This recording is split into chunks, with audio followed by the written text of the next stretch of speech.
আন্দোলনের পরিপ্রেক্ষিতে যে নতুন সরকার এসেছে, তারা দেশকে একটি নতুন দেশ উপস্থাপন করবে।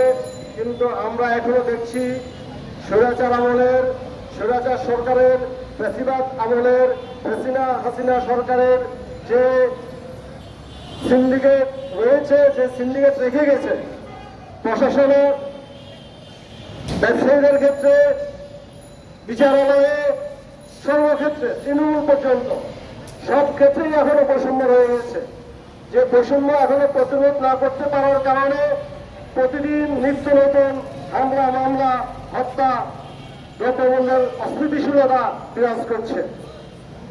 জাতীয় ভেজাল প্রতিরোধ ফাউন্ডেশন 2009 সাল থেকে দেশের বিভিন্ন ক্রান্তিলগ্ন, বিভিন্ন ক্রাইসিসের বিষয়ে সরকারকে অবহিত করার জন্য, জনগণকে সচেতন করার জন্য নিয়মিত কাজ করে যাচ্ছে।